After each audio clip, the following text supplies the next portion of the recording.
Alright guys, so good morning. So this video is probably going to be our first video. So I'm Ian, me and my wife are Ning. We're actually traveling while working remotely. So our first stop is in Jeju, South Korea. So today is just going to be a day in the life of a digital nomad or working remotely in Jeju. And right now today we are in rural Jeju on the west side.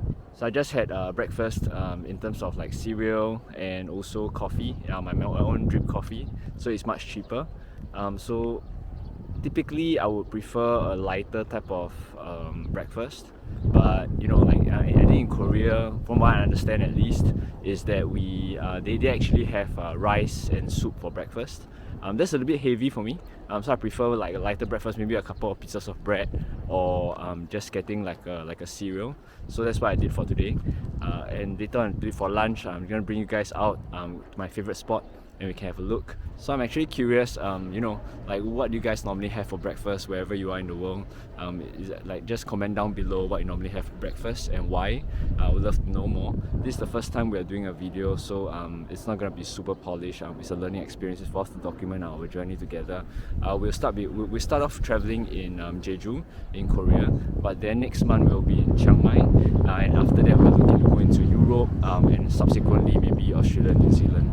So we work online remotely, and me and Ning, we were able and fortunate enough to be able to travel and work at the same time. So we want to take this experience, show you guys that it's really possible, and the daily things that we have to go through, things that we have to look out for, and hopefully that's going to be helpful for you guys.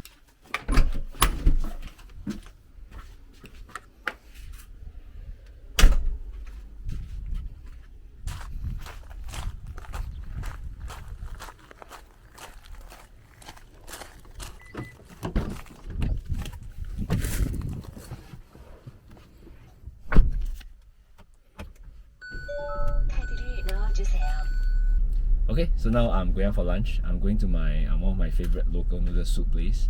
They serve very nice pork noodle soup. So yeah, just 5 minutes drive.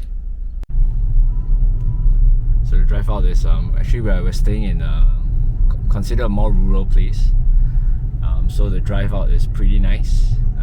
You have like farms around the area, some pieces of land, and then of course you have like windmill. So it's the place here is popular. We're on the west side of Jeju, so it's popular that we have very windy days.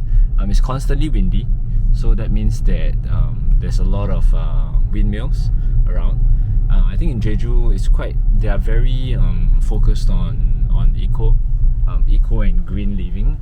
So they have windmill farms, and then you can see solar panels as well dotted around. So that's the thing about Jeju, right? It looks very rural, like you can be in the middle of nowhere, but 5 minutes out you get to see a lot of infrastructure. And I think largely because we realized that Jeju is a very small island. It's relatively big compared to Singapore. It's about like 3 to 4 times bigger, but still as an island it's pretty small. End to end you can probably drive from one end to the other in about 1 or 2 hours. So that's pretty close by. So yeah, so this is like the drive out to lunch on a daily basis, and yeah, it's pretty nice. So right in front is gonna be what we call like the Sinchang Coastal Road. That's where it's really nice. Alright, so we're on the coast. As you can see, it's very nice day today. It's a bit cloudy, but still relatively very blue skies. So the water is pretty calm.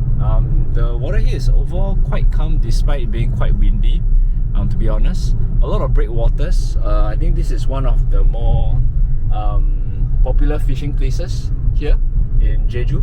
Jeju is known for its fishing, so you can get a lot of like very nice coastal species, and also you can get like very pelagic large game fishing as well, like tuna for example, mackerel, etc.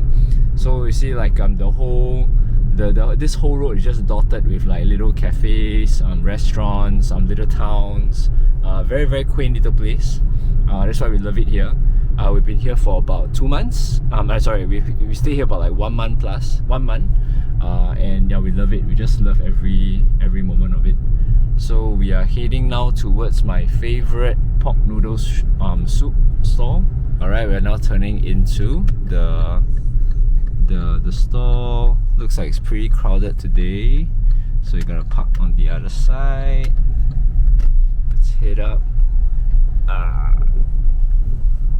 So before I go in, I see it's quite crowded, so I didn't want to disturb the people inside. So this stall, they sell mostly noodle soup. I think they also sell what they call like porridge as well. So this whole area is very popular for bomao. So bomao kalguksu, which is the soup, noodle soup with the little shellfish.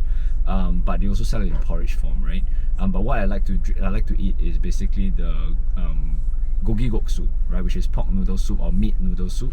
To me, it's the most value for money because it's like 9,000 Korean won for a bowl of noodles with I think it's handmade noodles, and then with pieces of meat, and then you have your whole side dishes like your banchan and stuff like that on the side, which is great. Hopefully I can get my favorite seat, which is looking out to the coastline. But we'll see. There's quite a bit of people today. And yeah, I don't want to disturb people inside, so I don't want to record, like start talking inside. It's going to be quite noisy. Alright, so done with lunch. So next stop is to get a cup of coffee. So in Jeju, basically you have a lot of cafes, but you also have like your 7-Elevens and your major chains, right? So there are three kinds of places where you can get coffee. So the most expensive definitely are your cafes. So cafes anywhere ranging pretty much from 5,000 won to about 7,000 to even 8,000 won. That's about, in Singapore dollars, is about $5 to $8. In USD, it's about $3 to $6, I believe. So that's the more expensive ones. Typically, it comes with very nice decoration, very nice vibe, good views. Most of the cafes here have amazing views by the coastal side. But then you have the other two options, right, for your daily coffee needs. So one is the major coffee chains, which offer takeaway coffee. So that's where you can get your 1,800, 1,500 iced Americano, pretty large volume. And then your mega coffee, for example, those are the example of the coffee chains. And then of course, what's not really publicly like pasted all over the signs are coffee in 7-Eleven and your CU, right? And those are convenience stores. So that's where I'm headed to. So the pricing there is much better. It's about like 1,200. I did see like sub 1,000 as well for plain hot coffee. But then your ice would be additional like 200 to 300 won. So you can get a range of like 1,200 to 1,500 won for an iced Americano. And the coffee is decent. It's great. Good enough to get the day going. So yeah, heading to 7-Eleven now.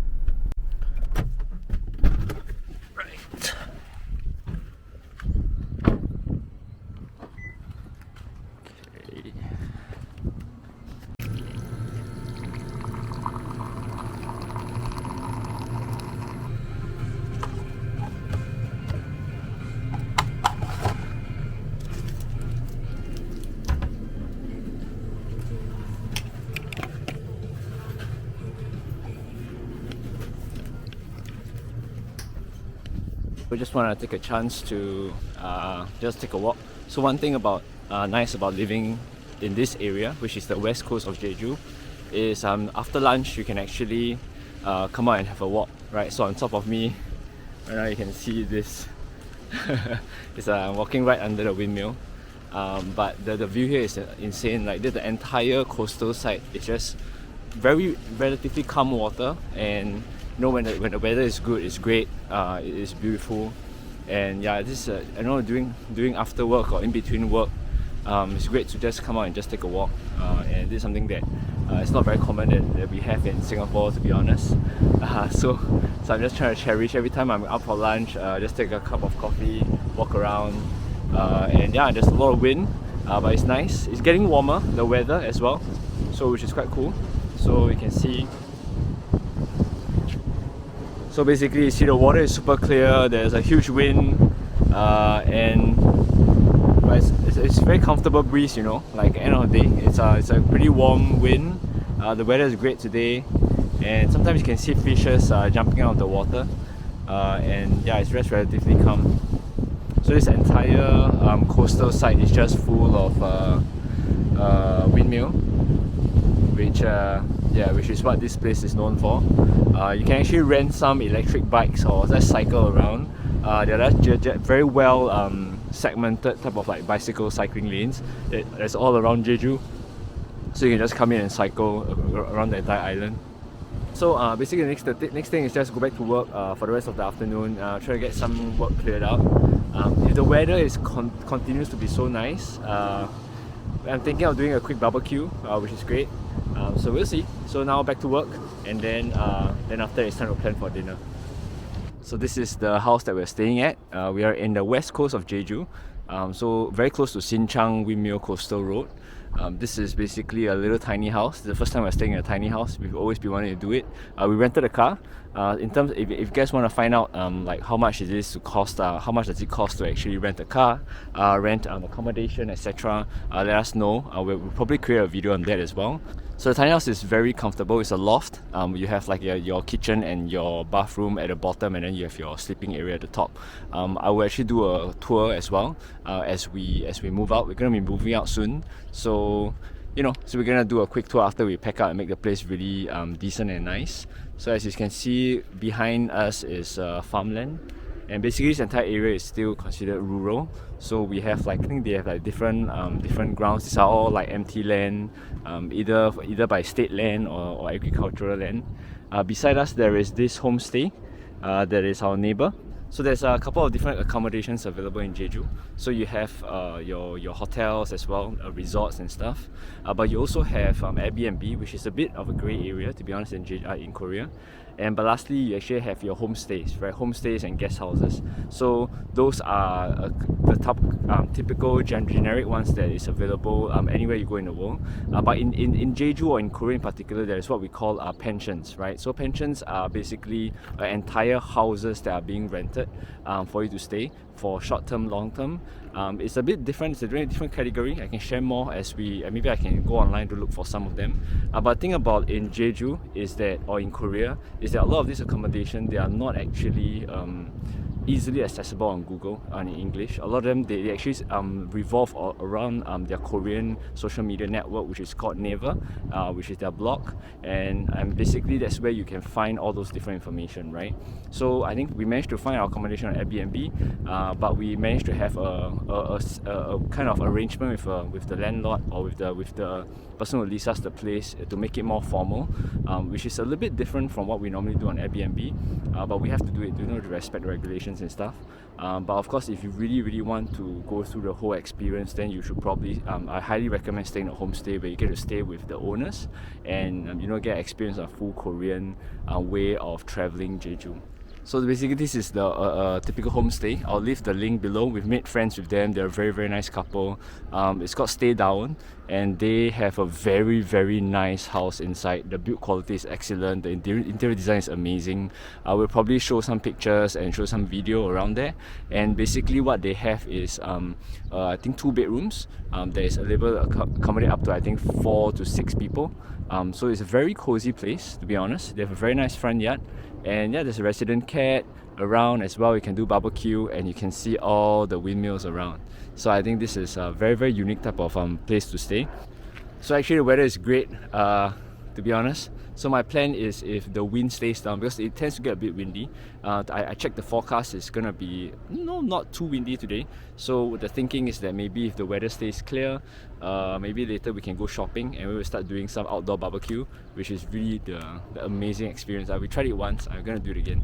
So yeah, we're gonna get some go supermarket shopping, go and get some black pork, Jeju pork, get some vegetables, and start setting up the barbecue pit again. Okay, now we're at Hangyeong-myeon Mart to get our barbecue stuff. This is one of the local supermarkets or grocery stores. Nonghyuk Hangyeong-myeon Mart.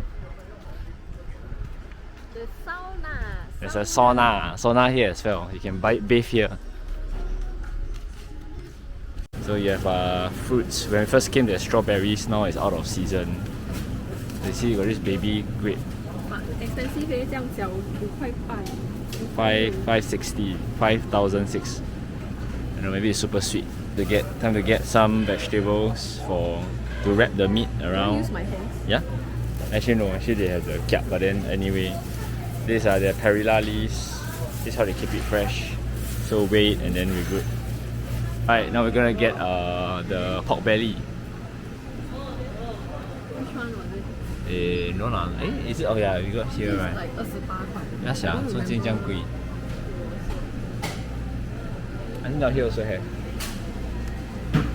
Oh, then you got 6 down. No, this is not. There. So these are all. I don't think these are black pork. Doesn't matter lah. Doesn't matter.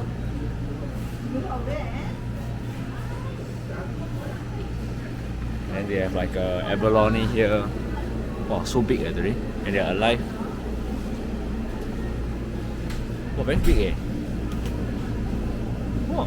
We're gonna buy abalone. It's cheap. This is the local one. I think one is for 150. Small. Yeah. 7. Yeah.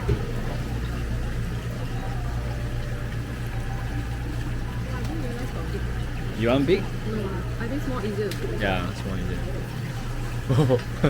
It's in the focus.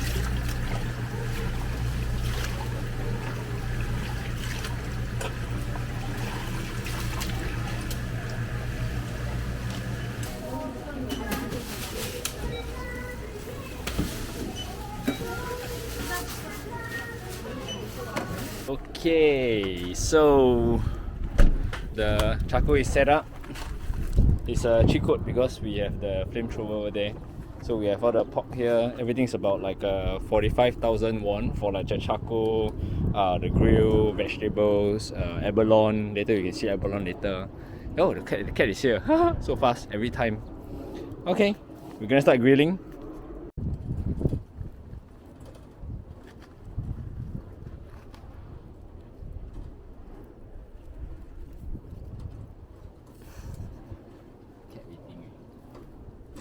Okay.